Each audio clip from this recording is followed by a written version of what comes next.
It's like how to build up this sense of community and friendships. And what's a Buddhist way of dealing with the fact that there's so many lonely people in this world who just need friendships and they need a sense of community? Because when they haven't got friendships and a sense of community, there's all these social problems, psychological problems, health problems, and it's even if they weren't creating problems for other people, it's just almost intolerable, unacceptable to know there's people out there in the world without a friend, without someone to share their life with, without even anyone to talk to. So how do we actually build more friendship and community, in this world? And the Buddha actually mentioned it's an important part. I'll get the Buddhist quote out of the way as soon as possible. The Buddhist quote, because I don't like actually teaching from the text, because you can read those texts by yourself. But the famous quote is that one day Ananda, the Buddha's attendant, turned around to the Buddha and said, 50% of the holy life, the religious life, is about having good friends. And the Buddha turned around and said something quite striking. He said, no, 100% of this holy life, the spiritual life, 100% is about having good friends. The word kalyana mitta, good friends. And that even surprised me when I first read it, because I thought, aren't we supposed to have lots of solitude and just be like little hermits? He said yes, but there's also an important part to have with friendship. So actually, how do we create more friendship? And how do we, from those friendship, create more of a sense of community? And it's quite obvious to me that, you have to learn how to like people, which is a very difficult thing for many people to do. They don't even like themselves, so how can they like other people? And because we don't like others, when we come across them, when we meet them, they feel that this person doesn't like us, and you say, yeah, I'm right, I don't like you. And of course you can't have any friends that way. In my particular role and job as being a monk, I have to like every Tom, Dick or Harriet who comes in front of me. But I do that easily and lovingly. It's so easy to do, to like other people. And that means you can actually give the sense of friendship. Because look, if you go and approach somebody, that sometimes, you feel that you're rejected, that no one really likes you, they don't really understand you, they don't care for you. And of course, even the beginnings of friendship are just wither immediately in the fact that, you haven't got no appreciation. So in this world, how can you actually learn to like people? And the trick is that, people have got their faults, they've got their good parts, but there's always something in a person you can find how to respect and care and love for. Another reason for me bringing up this talk on about how to create friendships was that somebody came up, I think 2 or 3 weeks ago after the Friday night talk, and they've been to a little session which I did at St. George's Cathedral, where they were having a series of talks on the different religions. And they went to my talk on Buddhism. And after the talk, we're standing there with the Dean of St. George's Cathedral, that's John Shepherd, and also one of the bishops, Bishop Keim. And I mentioned to people, I said, look, these are my friends. And they said, yeah, you're part of the parish. And John Shepherd said, if you weren't a Buddhist, I'll give you a job any time as a priest. And I said that these are my friends. And one of the people attending there said, how can you say that you're a friend to these people when you share a totally different religion and a different philosophy? Because you don't agree with some of the things they say on their sermons, and I'm sure they don't agree with much of what I say in my Friday night sermons. But if I look in my heart, these actually are friends, and I really mean that. These are sort of guys that, if I had a few minutes, we could actually have a cup of coffee with, and we'd look forward to enjoying that cup of coffee. There's also those Christian monks, the Catholic monks at New Norcia, who I've got to know for so many years, and look, those are my friends as well. I was just talking earlier about a talk which we gave in UWA a couple of 3 years ago with Abbot Placid. He was the abbot of the Benedictine monastery in New Norcia. And he died last year. And when I went to their monastery in New Norcia, I insisted, can I please just go and spend a few minutes by his graveside? And he was a Benedictine Catholic abbot, and I was a Buddhist abbot. But I really feel I needed to do that, because he was like a friend. And how can you have this sense of friendship with people of totally different philosophies and views in life? It's very easy for me to do, because, I don't know, I've maybe trained through so many years as meditating. You always see the beauty in other people, see something good in them, see something that's worthy of respect. And you can always see that. I can always see something I can like in anybody. Once, I was with another monk in UK, and one of the things which he does and does very well is visiting prisons. And we went to the prison for the criminally insane, Broadmoor, in England. Many of you may know it's got a notorious reputation. But one of the prisoners in there, probably one of the most notorious prisoners which I've met, was one of the, for those of you who know old English crime, one of the Cray twins, Ronnie Cray. And there you see this very famous criminal, and shakes his hand, and then he tells the other monk, said, look, you come and help me so often. Look, if I ever find a couple of quid, I'll send it to your monastery. And there was one of these very, very hard criminals, just wanted to be generous. You can always find something to like, even in the hardest of criminals, people who have done terrible crimes. And so if you can find something to like in them, it's very easy to find something to like in a Catholic abbot or an Anglican bishop. And now, because you can find something to like in them, you can have this beautiful sense of friendship. And of course, once that friendship is established, they actually show you more sort of respect, and you can show them more respect. A snowball effect happens when you really start relating to one another, communicate to one another, and you actually find that some of the philosophies and opinions we have in this world are just negligible, then unimportant, compared to the primacy of human love and friendship. The differences of opinion, sometimes that's where we stop, a barrier which we never go past. We argue without seeing beyond that. And when you see beyond that, these are just opinions, the way we've been brought up, what this person believes and what that person believes. So what, I say? So the friendship and the love, the mutual respect is far more important. Not only just far more important from a spiritual and philosophical level, but it's also far more beneficial.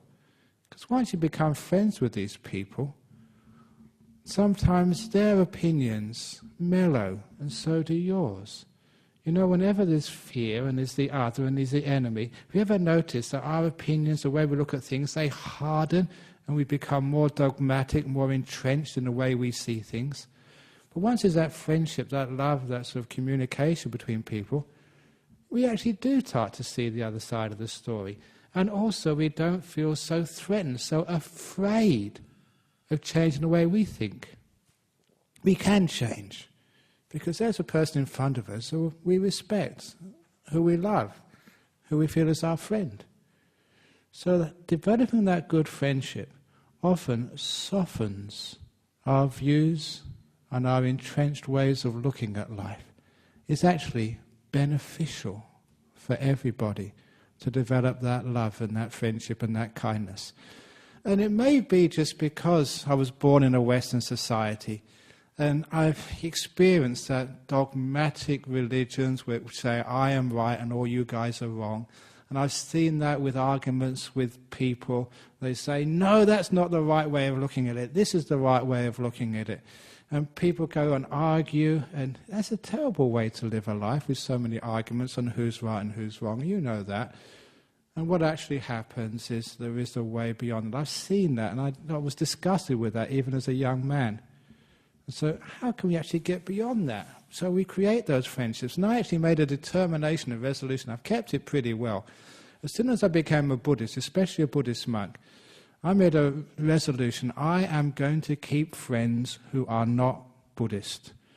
Because I don't want my circle of friends just to think like me. That would be dangerous. So I deliberately cultivated non-Buddhist Buddhist friends. Otherwise, I just get dogmatic and bigoted if I just surrounded people who thought like me. Because you know that old saying? If you want to write anything on a piece of paper and put it on a wall somewhere, so to always remind you, this is a great saying, where everybody thinks the same, no one thinks at all. It's a brilliant saying. Where everyone thinks the same, no one thinks at all.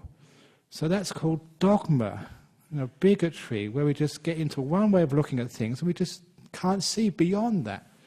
So having friends from different philosophies, different religions, different way of doing things, means that we can see a wider view, and we can see deeper into our own views. We can become more mellow, and we can have a greater sense of community.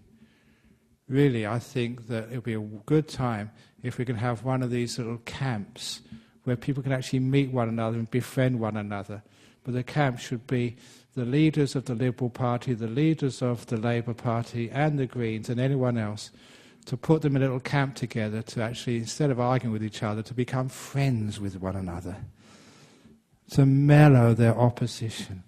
So that instead of saying that you've got it wrong, we've got it right, we're the only ones who are right, you can't manage, you've got no ideas, we can actually stop all this disgusting ways which politics is presented in a country like Australia.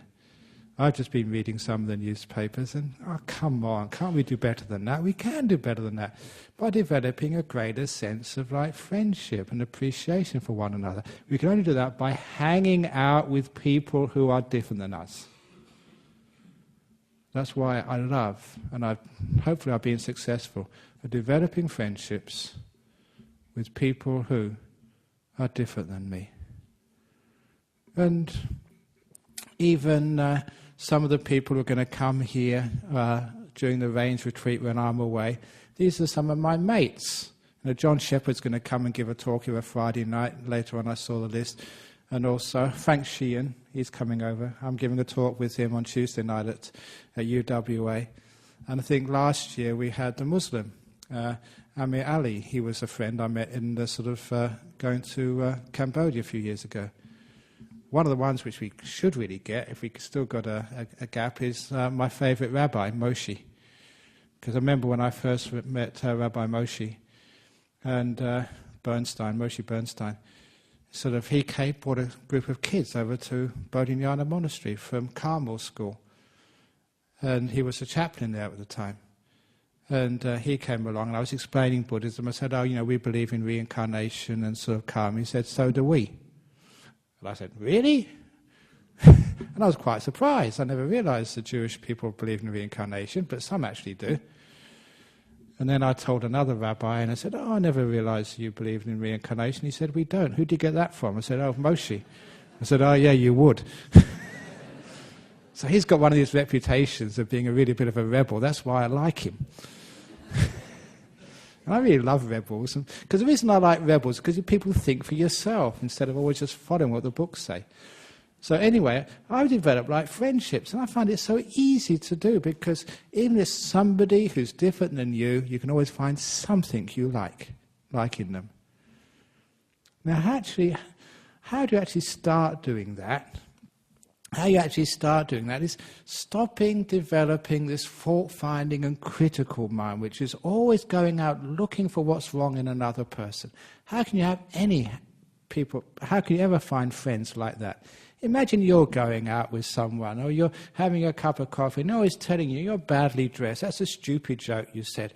That's a ridiculous thing you said. You're an idiot.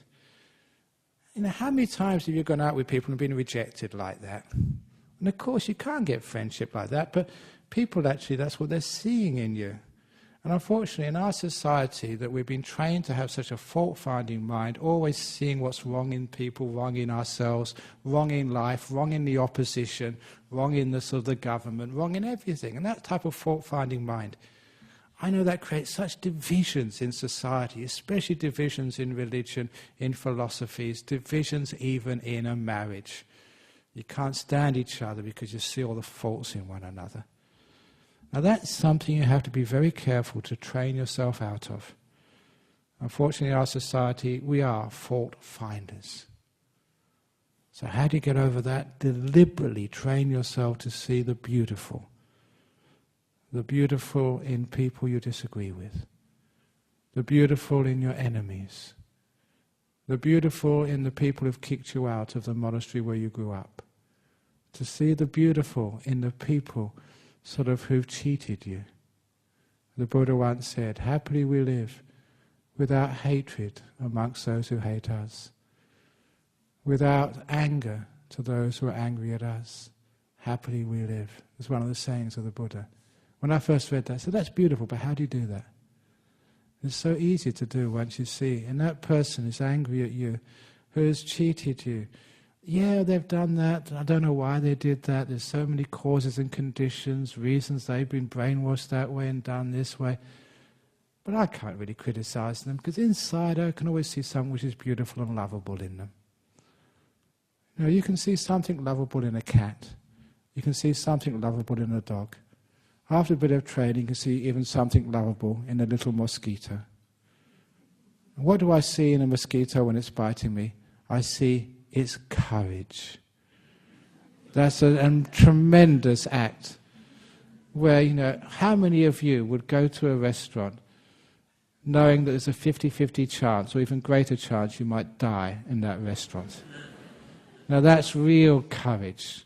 So I really respect all those mosquitoes who have the nerve, have the guts to actually to try taking some of your blood. So you can see something good in everybody.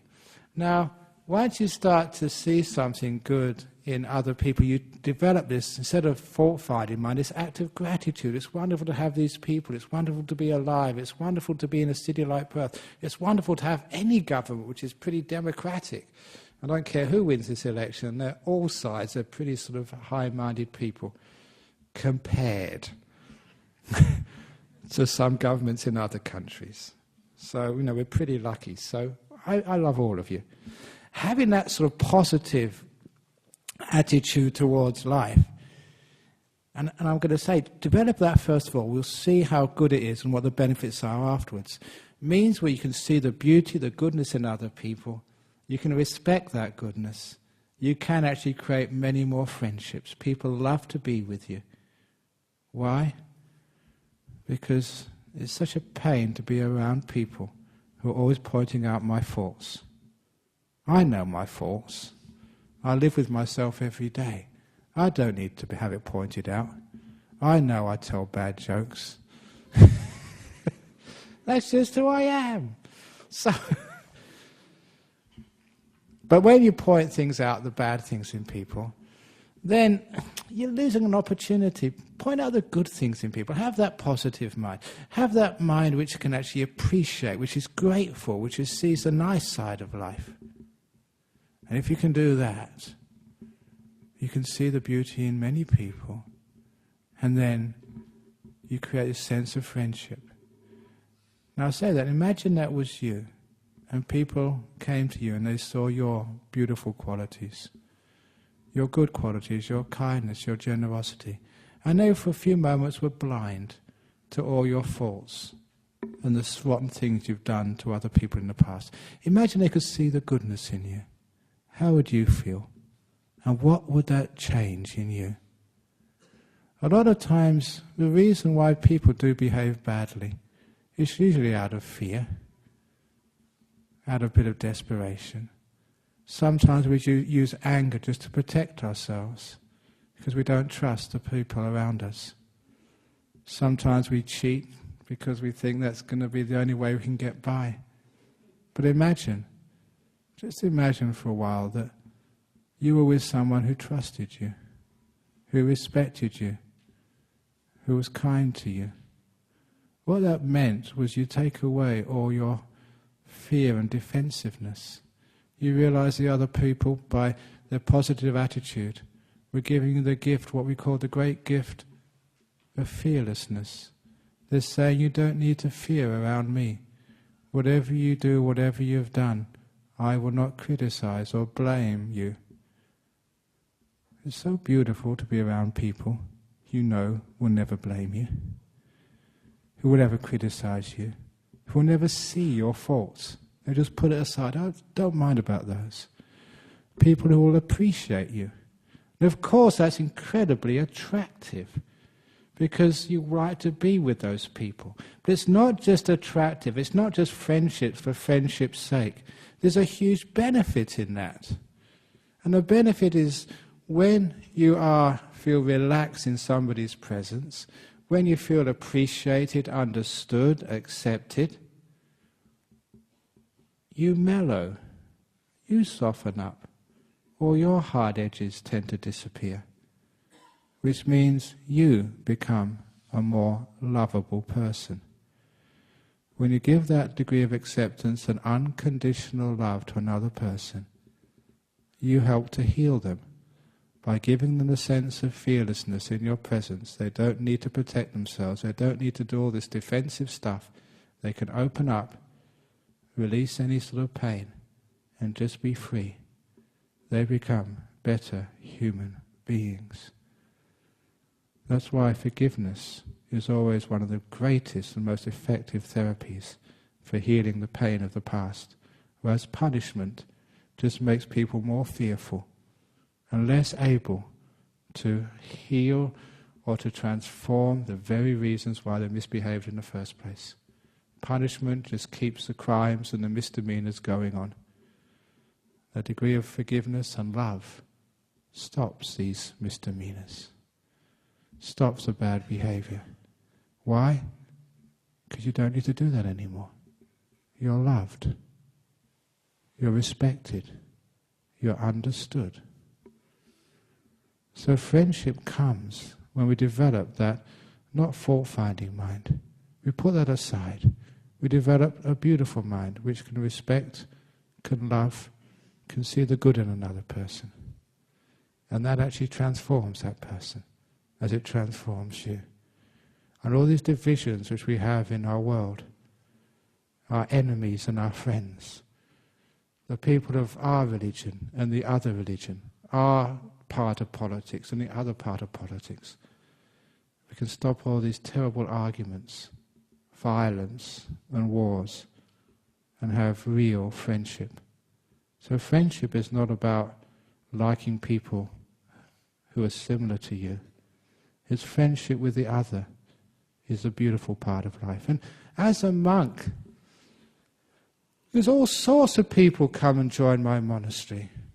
And remember, sometimes people who come to become a monk or a nun, sometimes these are people, number one, they can't have a relationship with another person, so they decide, well, if I can't find a girlfriend or a wife, I might as well become a monk.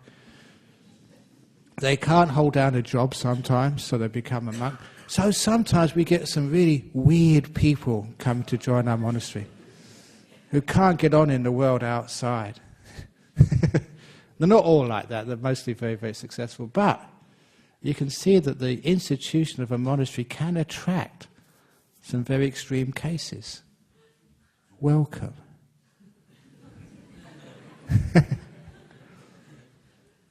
And it's lovely actually to see the transformation of people in a monastery. Why? Because at last they feel they're respected. And if we can give them that respect, all those unbearable idiosyncrasies, all those means of behavior which drive other people insane, they tend to disappear. Why do they disappear? Because they don't need to act like that anymore. They're at last in a community which accepts them, respects them, loves them. But of course it's also important in a monastery that, we do have this beautiful sense of friendship with each other, but it's also we do have the solitude as well. In any group, we can't be standing around each other, with each other 24 hours a day. I know all of that. There's many, many people who got married and then their husband used to work up in the mines in the northwest and they're away for 2 weeks and then back home for a week or whatever the roster was. And then they decided, no, they missed their wife, so they decided to change their job and get a job in Perth, so they're with their wife all the time. And a few weeks later, they got divorced. I don't know how many people were like that. We do need time away from each other as well, so friendship should never be claustrophobic. In the same way that our monastic life, we try and arrange it so we do spend time together, but we've got our bolt holes, our little huts in the forest we can run away to and just be by ourselves for a while. Because sometimes you need time by yourself. So for good friendship, you need time away from each other as well as time together. Otherwise the friendship will be broken. It's just too close together, too much heat, too many differences. So sometimes it's good to be with people, but it's also important to be by oneself. And I think one of the reasons also why friendship is hard for many people is we don't have that place to go, just to be by ourselves, to be still. And the reason is this, because sometimes when we get so tired, because we're doing so much, that's one of the reasons why we have a fault-finding mind. It's just tiredness. And all we really need sometimes is just to take a rest, to be peaceful, to be by ourselves, to be a place where we can retreat.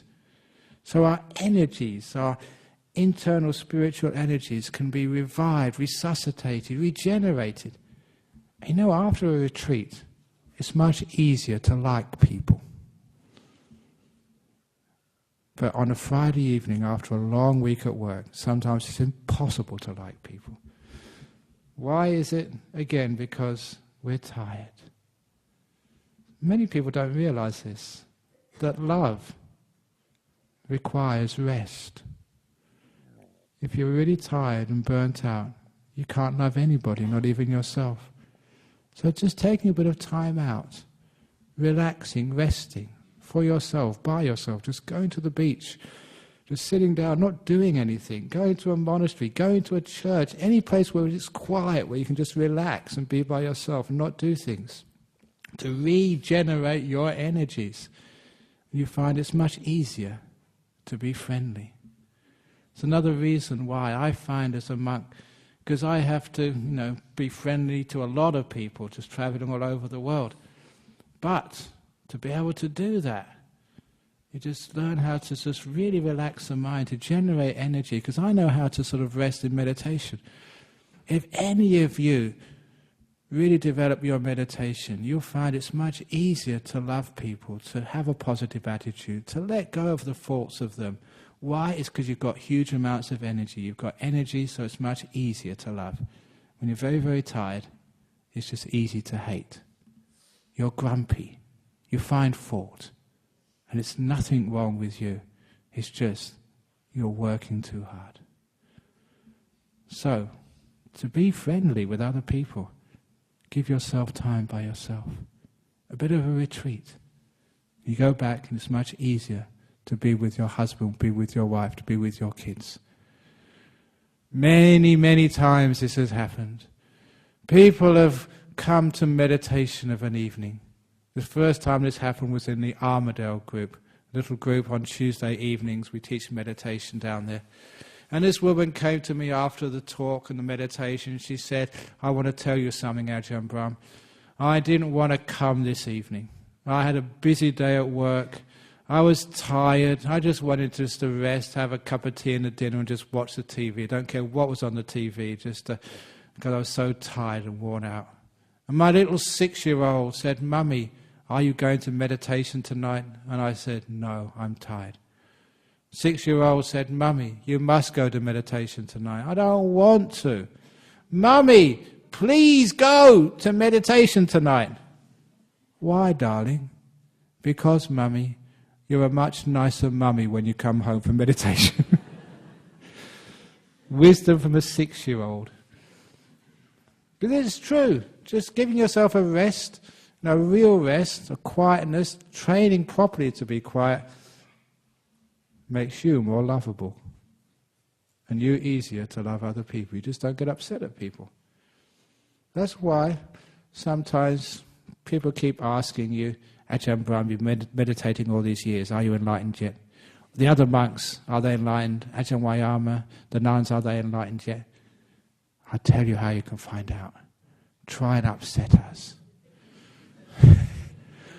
That's the way you test whether someone's enlightened. And if I take the bait and get upset, then no way. Because when you've got lots of energy, mental energy, it's just so hard to get disappointed. You just got so much love. Whatever a person does, that's fine. Just the way you call me an idiot was so charming. Because when you've got energy, you can actually like and love other people. So one of the reasons why that people find it difficult to love or to like people is because they're tired out. Sometimes, look, if you've got a relationship which is getting a bit dodgy, it's not you've chosen the wrong person. I think much of the reason is because you've been working too hard, stressing out, you're tired. When you're tired, you can't love anybody.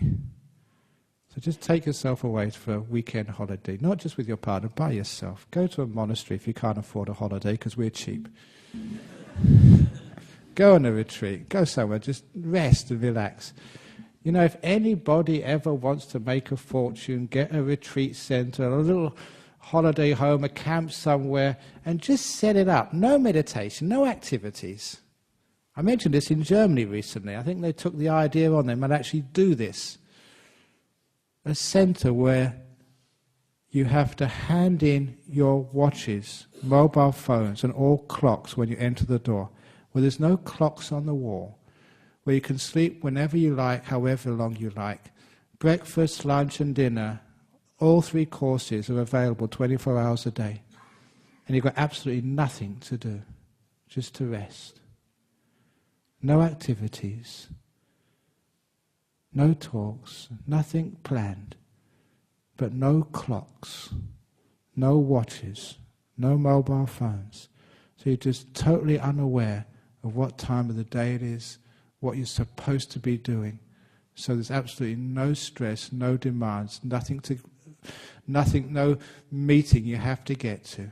Totally free just to be and rest. And that would actually solve so many health problems, so many so many marriage problems as well, because that's what we are. We're just so tired. And when we get tired, we get grumpy. When we're grumpy, we get angry. When we get angry, we just lose all of our friends. So why do we lose our friends? Because when we're tired, we just can't like anybody. We can't like even ourselves. And of course, that's part of being a friend. Being a friend to yourself, for goodness sake. Okay, there's many lonely people in this world, but look, I've been alone, but I've never been lonely. For 6 months I went on this retreat when I never saw another human being for 6 months. I never spoke a word except when I was doing my own chanting. Many of you remember that, my 6 months little holiday. Now, for some people that's torture. If Amnesty International had found out what the Buddhist Society of West Australia would have done, they'd have sued the whole committee, because putting someone in such solitary confinement by restricting access to another human being, not even in Guantanamo Bay do they do such stuff. That is human torture. It's against the human rights. But I loved it. And why did I love it? Because there was always someone there. I wasn't alone. I was there. Me. I don't know when the last time I told you this story. This is a nice little story. Once, this was in ancient India, 2,500 years ago, there was a teacher. And in those days, they wouldn't have a school, just one teacher would have many students. And he'd be teaching all sorts of stuff. And this teacher had many, many students. He was very, very famous. But he also had this beautiful daughter. And all the male students, they had lots of lust towards this daughter. She was so beautiful. In those days, they had to arrange the marriages. So one day the teacher came along and said, look, it's about time my daughter got married. And I know you all like her. And according to our custom, she should marry one of my students. So to find out which one will marry her, I'm going to give you a test. It's a test of wisdom and obedience. But it's going to solve one of my other problems. Because once you're married, you have to buy a house and get stuff. You need some money, and I'm very poor. I haven't got any money. So, what I want you to do, each one of you students for the next week, I want you to go into the villages surrounding here. Creep in the houses and steal whatever you can. But make sure that no one sees you stealing. And whoever steals the most, at the end of the 7 days, because of his obedience and his wisdom, he will be able to marry my daughter. And all of the stuff which you all steal together, that will all be put in one pile and given to the happy couple.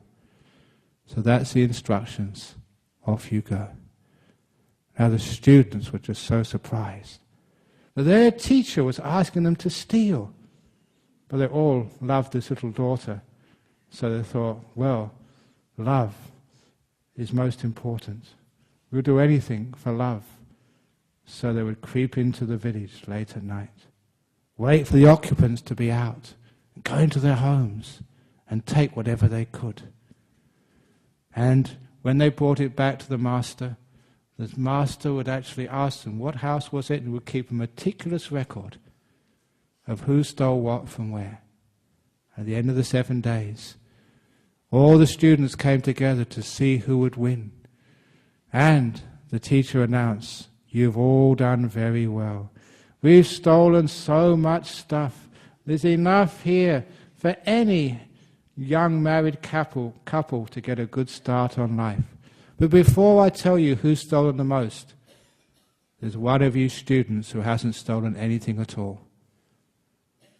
Why, you disobedient young man?" And this little student stood up and said, "But I was obedient. I was following all your instructions. Then why didn't you steal?" He said, "Because this. I would creep into the village late at night. I would wait till the occupants were fast asleep, or even better, when they left the house. And I would go in, and I'd see their valuables, and I was just about to pick it up. And I remembered you said, don't take it if someone's watching. And I realized someone was watching. I was watching. I was watching me steal. There was somebody there. That's why I could take nothing." And the teacher said, "At last I've got one wise disciple amongst all you stupid ones. This was a test. You can all take that stuff back. I told the villagers you were coming. They expected you.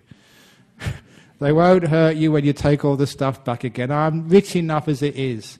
I just wanted to find out who was the wisest disciple.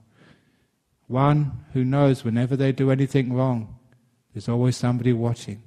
They would never bear to cheat on my daughter because there's always somebody watching. Whatever you do in life, there's always someone watching. You are." The same when I was alone in my hut for 6 months. There was always someone watching. I was. You are never alone. You're always with someone.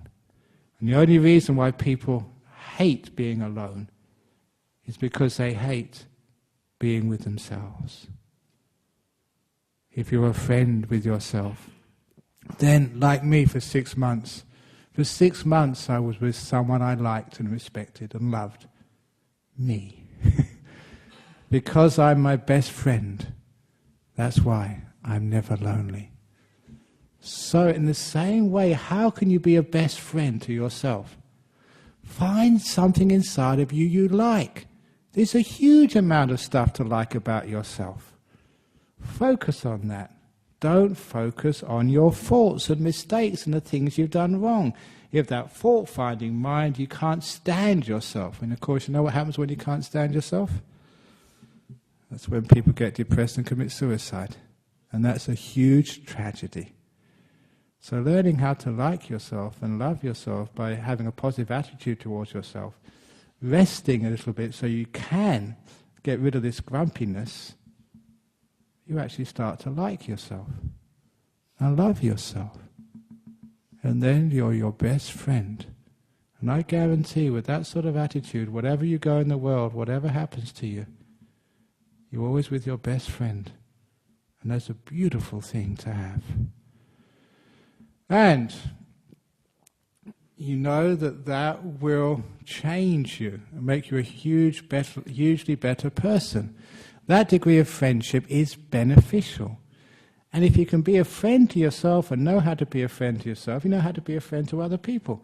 You don't have to be perfect. You don't have to agree with yourself. In other words, you are totally at ease with who you are. There's things which you can't change. Just like I can be a friend to people of different religions. I don't agree with them, but I can be a friend to them.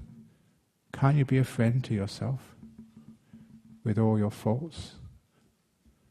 You can, of course. And once you have that friendship, then you mellow, which means you don't hold to these hard views about yourself called guilt, lack of self-esteem. You can mellow and be more at ease with yourself, which means you actually do get a better person. You become more at peace, more happy.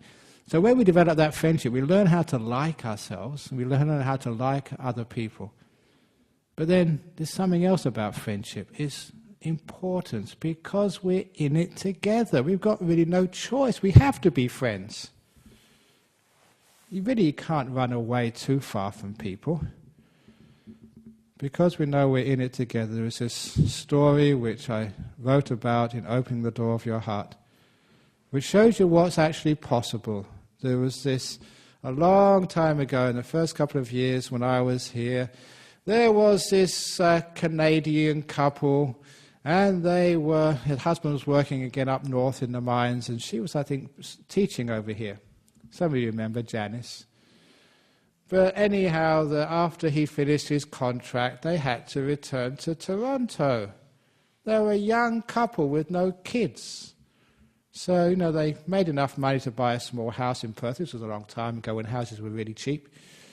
So they sold their house, and they thought, instead of buying an air ticket to fly back to Toronto, we've got time, we're young, let's buy a yacht. They bought a boat, decided to sail back to Canada, to Vancouver, because financially it was really worthwhile. They could actually buy a boat, sail back to Vancouver. When they get there, sell the boat, and they'd have their deposit for their next house and no airfare. And it's also like a journey of a lifetime. Imagine just from Perth sailing around the top end and going out through the South Sea Islands, Fiji, Hawaii, and then just taking your time, maybe, I don't know which way you go, and then up to sort of Vancouver to finish off. Journey of a lifetime. When you're young, the only time you can do that. So, they teamed up with another couple, and off they went, sailing back to Canada. And when they got back, they wrote this letter to me. And I never forget one of the stories. They say, halfway between here and Canada, in the middle of the Pacific Ocean, hundreds of miles from anywhere, the engine developed a fault. It wouldn't work, so they were becalmed. In the middle of the ocean. Remember, it's the middle of the ocean, you can't call the RAC. You're stuck. So, of course, the two men went into the engine room to try and fix up the problem. The two women, they didn't know anything about engines, so they're actually on the deck reading magazines. So the two men were down there, and imagine like a hot compartment, really cramped. And if any of you have ever tried to fix up engines, sometimes, as I said in my book, they just don't want to be fixed up. You try and unscrew the bolt, and it won't unscrew. Or the nut falls into the most inaccessible part of the greasy recess. You can't get it out again. It becomes very frustrating sometimes. And that frustration developed into an argument between these two men. And the argument got worse and worse, where they started trading insults and then swearing and cursing at each other. And then they were shouting at each other, until one of the men got so mad with anger, he literally threw down his wrench, swore and said, "Right, that's it, I'm leaving." And you think you get the message. He was so mad with anger that he actually went to his cabin, washed, changed his clothes, packed his bags, and he appeared on the deck holding his 2 suitcases. And it's only then the 2 women looked up from their magazines and saw this guy ready to leave when there was ocean all around as far as the eye could see. And they said they almost fell off the deck laughing. And this poor guy went red in the face. But then he had an insight, as we call it in Buddhism. He realized there's no place to go. So he just silently turned around, went back into his cabin, changed back into his work clothes, went back into the engine compartment, and together they fixed up that engine. And they arrived in Vancouver, the best of friends. What a brilliant story that is about friendship. Yeah, you have the worst arguments, and sometimes you feel like throwing it down and saying, right, that's it, I'm leaving. But there's no place to go. You can run away from other people, you can't run away from yourselves. And how many times are you going to run away? Sometimes we know we are so connected with other people, we can't run away. We can't run away from people of other faiths, other religions, other beliefs, other philosophies, other political persuasions. We have to live with each other. There's no running away. When we realize that, we realize we have to be friends. You know that I usually say this at marriage ceremonies. Look at the husband, look at the new groom. Look in his eye and I tell him, from now on you mustn't think of yourself. Look at the bride, from now on you mustn't think of yourself as well. And they both nod in agreement. They all know that when you get married you're not supposed to think of yourself. Whether they actually do it or not, we'll wait and see. But they all agree they shouldn't think of themselves. And then I look at the new bride and said, from now on you must never think of him, your new husband. Look at the husband and say, from now on you must never think of your wife. And I love that moment because they're totally confused. Many of you know the answer to this little riddle. But it's such an important story that I repeat it here.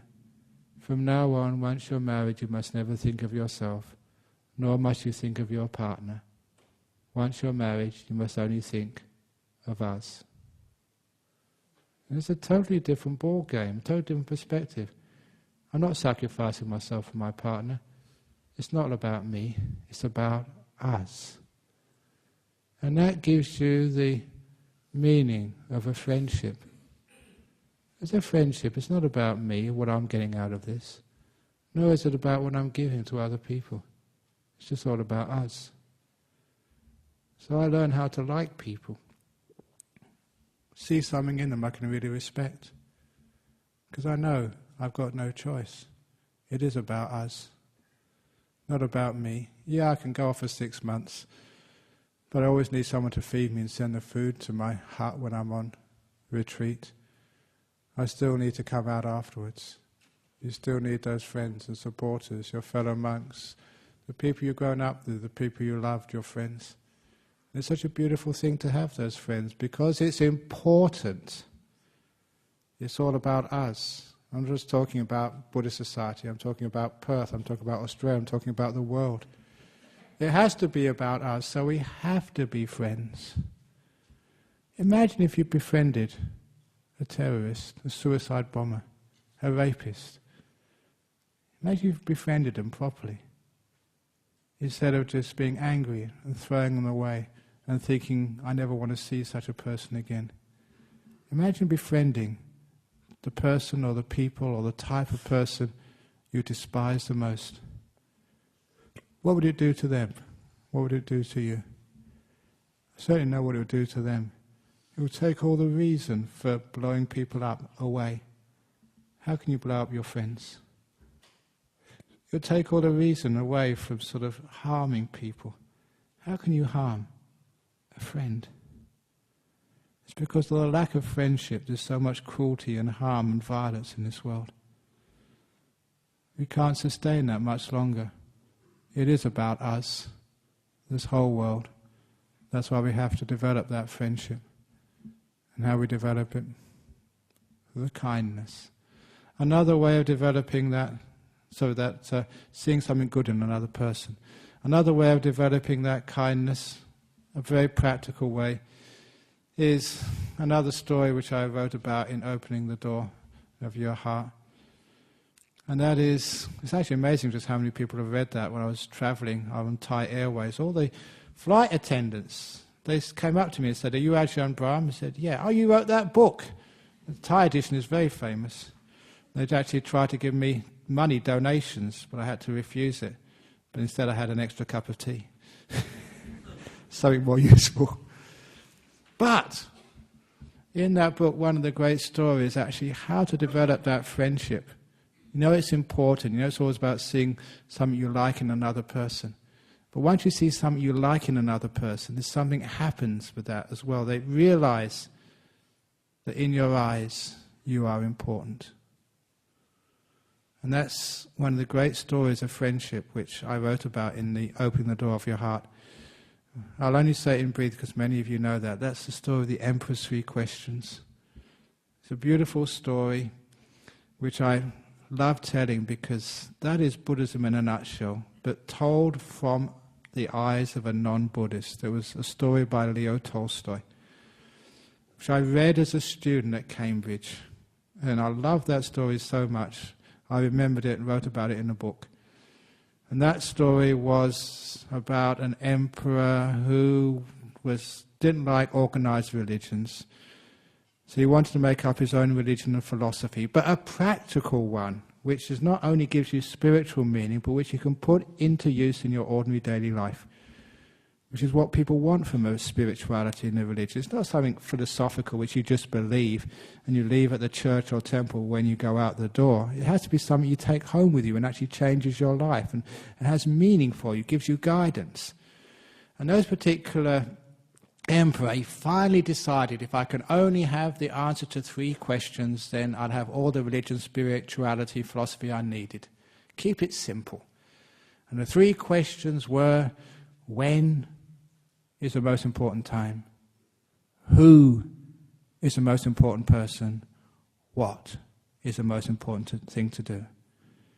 The when, the who, the what.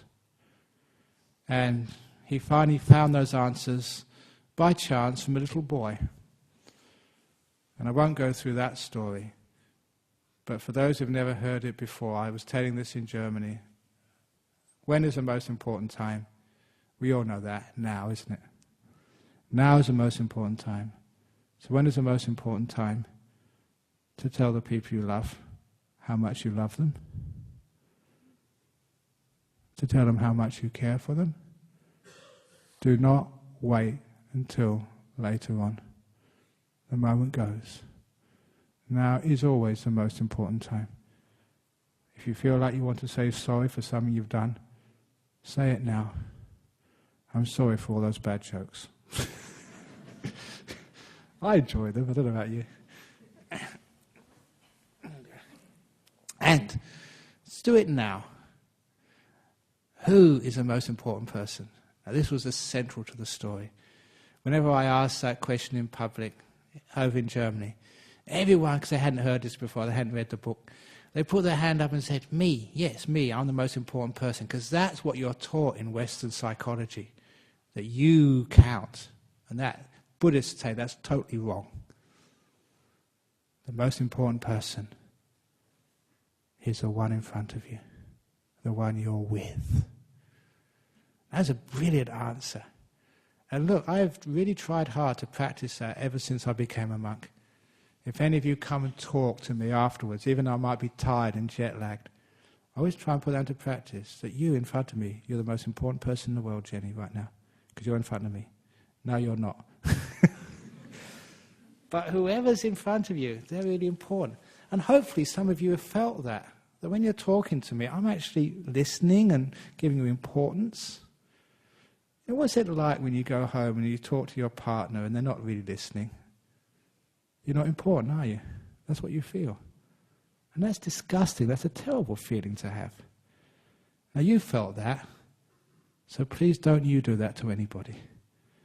No matter how tired you are, no matter how busy you are, if that person's in front of you, please give them importance. That's called caring for them, because they're with you. It's about us in this moment, not about anybody else. Just the two of you, us. And the most important thing to do, this is also really Fascinating answer. The most important thing to do is to care. I mentioned this in some talks earlier about the role of a doctor, a nurse, a psychologist, a psychiatrist. Their main duty is not to cure the disease or the ailment or the psychosis. Please don't be someone who cures. Be someone who cares. Because if you care, you'll cure more people. If you forget caring, you'll actually harm people. Care is the most important thing in the world. So care for that person in front of you. Don't try and cure them. Care for your partner. Don't try and change them. Make them into the most beautiful husband, the perfect man, the perfect girl. If you try and change someone, you're not caring for them. If you're trying to cure them and make them better, you're not caring for them. And then they get worse. You care for somebody. And you'll find the reason why they show you those bad behavior that's taken away. You're giving them fearlessness. You're giving them sort of respect. You're giving them importance.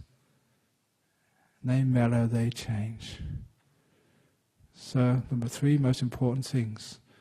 When, now, who, the one you're with, what, care.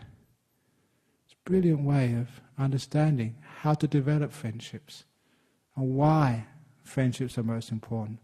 Friendship is not about trying to change someone. Friendship is about caring for them. You know, for all of those, if you have difficulty meditating, you can actually apply this same teaching. Please be a friend to your mind.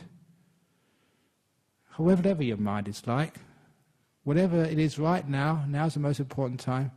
Your mind in front of you is the most important thing. Please care for it. Don't try and change it. If you're dull, please be dull. Care for yourself. Stop giving yourself such a hard time. If you're restless, be restless. If you're going crazy, be crazy. Please care for your mind. And then you find you don't go crazy. Dullness disappears. Restlessness stops. Because you're caring. Your mind should be your friend, not your slave. Too many people meditate like a mistress with their servant. Mind, watch the breath. Don't be sleepy. Stand up, sit down, straight back. Come on, get your act together. Now, that's not the way to meditate. That's not the way to treat a friend. That's not the way to treat a partner, is it? So if you are friendly to your body and friendly to your mind, friendly to your breath even, friendly to the present moment, friendship with everything, then you understand how to be peaceful. That's what I was teaching in Frankfurt when I taught a 9-day retreat. But please be friendly with this moment. Don't treat it like a slave. See something beautiful in this moment, and it will stay with you. Don't try and control it. Care for it. Don't try and cure your problems. Care for them. Then you understand that friendship is not just with other people. It's not just, with people you don't like. It's with you, your body and your mind. And when you develop that friendship, 100%, you're totally at peace with this body and mind. And just like a good friend, whenever I see a good friend, I'm really busy, got lots of things to do. Who cares? I'm going to be late. Have a cup of coffee. You love stopping whatever you're doing and hanging out with your friends. That's why I find it very easy to hang out with my body. Because I'm a friend to my body. And actually, because I'm friendly to it, usually it's amazing just how it sort of behaves. Very rarely do I get sick. Even amazing how I treat myself running around the world, jet-lagged and tired and don't know what time it's supposed to be. But nevertheless, I'm kind to my body. My body sort of is kind to me. We work together as a team. I'm not the master. And I'm kind to my mind. Sometimes my mind is dull. Well, it can be dull. I'm kind to you. It's all right, mind. Go to sleep. Because you're kind to my mind likes to hang out with me. It's my best friend. So as soon as I say I'm meditating, you're meditating? Great, we can hang out together. Close your eyes so you don't have to look at all those other people. And because I hang out with my mind, I'm friendly with my mind stays with me, and it's very easy to meditate. I'm friendly to the present moment, so you can see that friendship is opposite to control. It's opposite to wanting. It's love. It's opening the door of your heart to the person in front of you. Seeing something you can like in them makes that very easy. Being rested so you've got energy.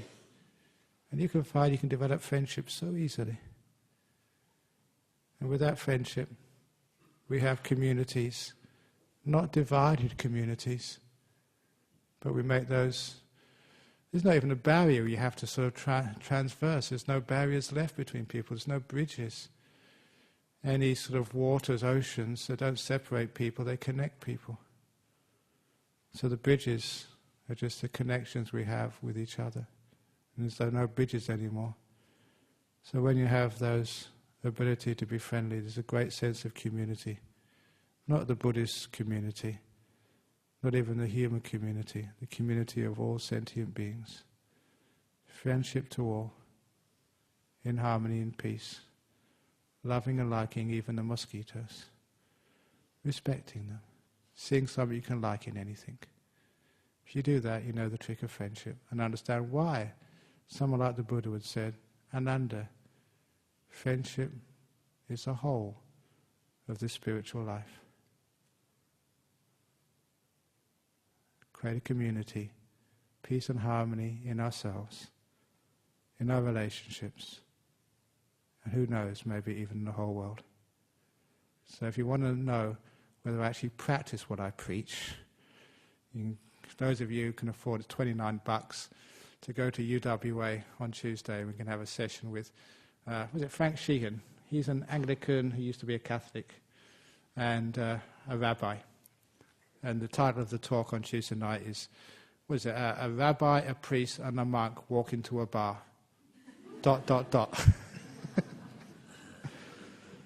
So we actually are friends. So that's good friendship.